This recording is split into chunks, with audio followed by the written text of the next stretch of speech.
صوبائی اسمبلی کے ہمارے پارلیمنٹیرینز خیبر پختونخوا سے کے مختلف علاقوں سے آئے ہوئے ہمارے کسان زمیندار مختلف طبقہ فکر کے لوگ یہاں پر بیٹھے ہوئے ہیں، اور یہاں پر خاص کر ہمارے اسپانسر صاحبان جنہوں نے ہمارے ساتھ مل کر اس کو پروگرام کو اسپانسر کیا، اور میڈیا کے دوستوں السلام علیکم۔ سب سے پہلے میں گورنر ہاؤس پشاور میں تاریخ میں پہلی دفعہ گورنر پختونخوا کسان ایوارڈ 2025 کے اس بامقصد اور پروکار تقریب میں آپ سب کو گورنر ہاؤس آمد پر خوش آمدید کہتا ہوں۔ مجھے آج بےحد خوشی اور فخر محسوس ہو رہا ہے کہ یہ تقریب دراصل اس محنتی کسانوں کو خراج تحسین پیش کرنے کا ایک عملی اظہار ہے، جو دن رات محنت کر کے نہ صرف اپنی زمین کو آباد رکھتے ہیں بلکہ ملکی معیشت اور غذائی تحفظ کی بنیاد بھی مضبوط بناتے ہیں۔ خواتین و حضرات، گورنر کی حیثیت سے ذمہ داریاں سنبھالنے کے بعد میں نے خصوصی طور پر یوتھ انگیجمنٹ،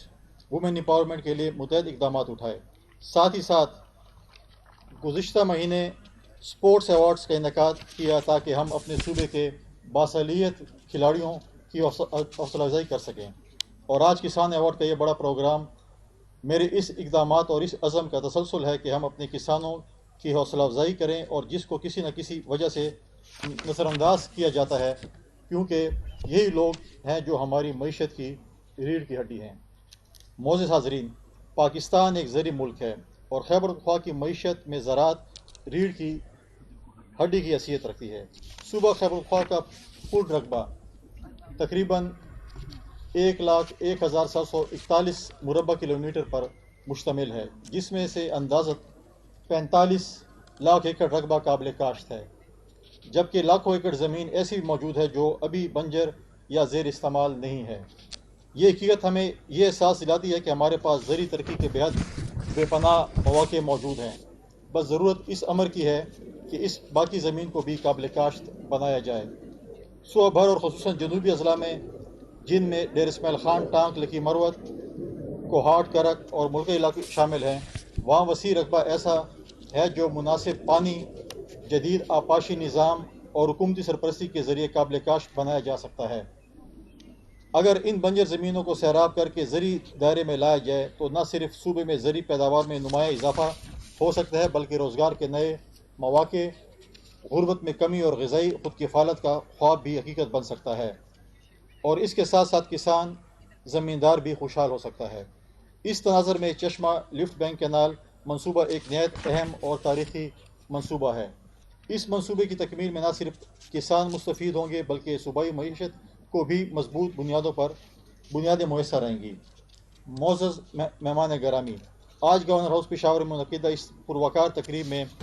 گورنر کسان ایوارڈ کا مقصد کسان کو خود کفیل بنانا اور زراعت کو ایک منافع بخش شعبہ بنانا ہے۔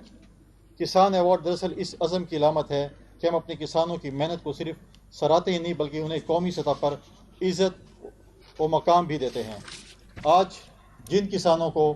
یہ اعزاز دیا جا رہا ہے وہ پورے صوبے کے لیے ایک مثال ہیں۔ میں تمام ایوارڈ حاصل کرنے والے کسانوں کو دل کی گہرائیوں سے مبارکباد پیش کرتا ہوں، اور امید کرتا ہوں کہ اپنی محنت، لگن اور جدت سے آئندہ بھی زرعی ترقی میں اپنا کردار ادا کرتے رہیں گے۔ آخر میں اس تقریب کو ممکن بنانے میں معاون اداروں اور تمام شراکت داروں کا بھی دل سے شکریہ ادا کرتا ہوں، اور اس کے ساتھ ساتھ مجھے جو یہاں پر بتایا گیا، میں آج تمام دوستوں سے جو یہاں پر موجود ہیں، چاہے وہ زمیندار ہیں یا ہمارے اسپانسرز ہیں یا ہمارے پارلیمنٹیرینز ہیں یا تمام فکر کے لوگ ہیں، آپ کی فیڈ بیک ہمیں اس کی اشد ضرورت ہوگی۔ آئیں مل کر اس صوبے کی زراعت پہ کام کریں، آپ بتائیں کہ ہم اس کے آگے کیسے لے کے جا سکتے ہیں۔ میں نے بھی اپنے اسپانسر سے بھی اس پہ بات چیت کی کہ ہم مل کر زمینداروں کے لیے، جیسے بھی ہمارے یہاں پر ایک اسپیکر نے کہا، ہمارے فارمر صوبائی وزیر نے، کہ جب زراعت ٹھیک ہوگی، زمیندار ٹھیک ہوگا، کسان ٹھیک ہوگا تو ہمارے ملک کی معیشت بھی ٹھیک ہوگی، فیکٹری بھی چلے گی، کارخانے بھی چلیں گے۔ ساتھ ساتھ یہاں پر کیونکہ ہمارے صوبے کے زمیندار بیٹھے ہوئے ہیں، 1991 کے پانی کے ریکارڈ کے بعد جو ہمیں پانی کا حصہ ملنا تھا چاروں صوبوں کو، جس میں سندھ میں ابھی رینی کینال بن چکی ہے، پنجاب میں تھل کینال بن چکی ہے، بلوچستان میں جو ہے کچی کینال کمپلیشن پہ ہے، لیکن خیبر پختونخوا کا پروجیکٹ آج تک شروع ہی نہیں ہو سکا. تو اس پہ جیسے چشمہ لیفٹ کنال کی میں نے بات کی، اس طرح ہمارے پاس جو ہے وہ خیبر پختونخوا میں بہت سی زمین پڑی ہے جو کہ بنجر ہے، اس کو آباد کیا جا سکتا ہے. اس صوبے کا سافٹ امیج اسی طریقے سے بلڈ کیا جا سکتا ہے. اس صوبے میں جہاں پر ہم دہشت گردی اور انتہا پسندی کا مقابلہ کر رہے ہیں، تو اگر ہم اپنے ان علاقے کے لوگوں، چاہے وہ جنوبی اضلاع ہیں، کوہاٹ سے لے کے ڈیر اسماعیل خان تک، یا ہمارے مالاکنڈ ہے یا چترال کی بات کریں یا ایبٹ آباد کی بات کریں، جس علاقے کی بات کریں، اگر ہم اپنے علاقے کے زمینداروں کو خوشحال کریں، ان کی زمینیں سیراب کریں، تو آدھی سے زیادہ دہشت گردی کا مقابلہ میں سمجھتا ہوں کہ یہیں پر ہم ختم کر لیں گے. جب ان کی زمینیں آباد ہوں گی، لوگوں کے پاس جو ہے وہ اکانومی ان کی بہتر ہوگی، وہاں پر فیکٹری لگے گی، لوگوں کو روزگار ملے گا، لوگ جب بزی ہو جائیں گے تو اس طرف لوگوں کا خیال ہی ختم ہو جائے گا. تو لہٰذا میں اپنی طرف سے، میں نے وزیر اعظم صاحب سے بھی کئی دفعہ سے بات کی ہے، میں آج دوبارہ اس پلیٹ فارم سے زمینداروں کی اور کسانوں کی آواز بن کر آج دوبارہ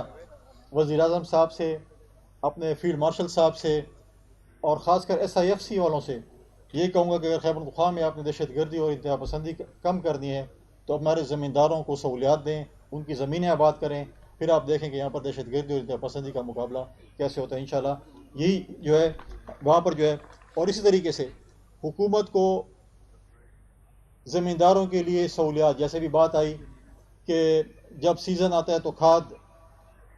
ٹرپل ریٹ پہ چلی جاتی ہے، دوائیاں جو ہیں وہ یا تو انہوں نے تھوڑا ہلکا ہاتھ رکھے کہ 2 نمبر یا 8-10 نمبر دوائیں بھی آ جاتی ہیں، جو آپ دوائی ڈالتے ہیں اس کا الٹا ری ایکشن ہوتا ہے ہماری فصلوں کے اوپر. اس پہ جو ہے چیک اینڈ بیلنس ہونا چاہیے. ساتھ ساتھ جو ہے ہمیں سب سے زیادہ جو چیز ہے وہ اپنے زمینداروں کو، جو اس وقت بجلی کا جو سب سے بڑا مسئلہ ہے، خاص کر مہنگی بجلی ہمارے زمیندار افورڈ نہیں کر سکتے، تو ان کو سبسڈی دے کے ان کے جو ٹیوب ویلز ہیں اس کو سولر انرجی کے ذریعے اگر کنیکٹ کر دے، میں سمجھتا ہوں تو بہت ہی ایک اہم ہمارے صوبائی حکومت کا بھی اور وفاقی حکومت کا بھی ایک اقدام ہوگا. اور اس میں میں اپنی سفارشات اپنے وزیر اعلیٰ صاحب کو اور اپنے وزیر اعظم صاحب کو بھیجوں گا کہ ہمارے جو زمیندار ہیں ان کو جو ہے ان سہولیات سے جو ہے وہ آراستہ کریں. اور جب یہ چیزیں ہوں گی، ہمارے پڑوس میں جو افغانستان ہے، ہم جو ہے پہلے بھی آپ دیکھیں گے گندم بھی یہاں سے جاتی تھی، چیزیں بھی یہاں سے جاتی ہیں، ہم گندم امپورٹ کرتے ہیں. کیوں کرتے ہیں؟ اگر ہماری زمینیں آباد ہو جائیں گی تو یہ جو ہمارے زمینداروں کو ہمیشہ جب گندم کا سیزن آتا ہے تو پنجاب سے بندی آ جاتی ہے، جو گندم جو ہے وہاں سے بند ہو جاتی ہے اور پھر وہ اسمگل ہو کر آتی ہے، جس سے آٹے کی قیمت بڑھتی ہے، وہاں پر جو ہے ہماری روٹی کی قیمت بڑھتی ہے. تو اس طریقے سے پولٹری کی جب کمی آتی ہے تو وہاں پہ بلاک ہو جاتی ہے. تو لہٰذا ان چیزوں کا انشاءاللہ ہمیں مل کر جو ہے اس چیزوں کو دیکھنا پڑے گا. اور پھر ڈیفینیٹلی جب ہمارے زمیندار اور ہمارے گنے کے کاشتکار خوشحال ہوں گے تو ہمارے جو مل مالکان ہیں، شوگر مل مالکان ہیں، تو وہ بھی خوشحال ہوں گے، ان کو بھی جو ہے. تو اگر ہمارے مل مالکان اپنے زمینداروں کو اچھے ریٹ گنے کے ملیں گے تو میں سمجھتا ہوں کہ ہمارے زمیندار خوشحال ہوں گے، اس طرح مل مالکان بھی خوشحال ہوں گے کیونکہ ان کی ملیں چلیں گی. تو میں آج دوبارہ آپ سب دوستوں کو یہاں آمد پر خوش آمدید کہتا ہوں، اور ان شاء اللہ تعالیٰ یہ سلسلہ جاری رہے گا. آپ اپنی تجاویز ہمیں اس پہ دیتے رہیں، اور ان شاء اللہ تعالیٰ یہ سلسلہ اسی طریقے سے جب تک یہاں پر میں موجود ہوں اپنے زمینداروں کی آواز بنیں گے، اپنے کسانوں کی آواز بنیں گے. یہاں پر پارلیمنٹیرینز بیٹھے ہوئے ہیں، یہ ان شاء اللہ تعالیٰ آپ کی آواز بنیں گے اور ہم مل کر اس صوبے کی ترقی اور اس ملک کی ترقی کے لیے کام کریں گے. شکریہ، بڑی مہربانی. بہت شکریہ سر، آپ نیچے تشریف لائیں. حاجی رشید دھاب صاحب ہمارے بزرگ کسان ہیں، ان کا ایوارڈ رہ گیا تھا. میں حاجی رشید دھاب صاحب سے گزارش کروں گا کہ وہ اسٹیج کے سامنے تشریف لیں.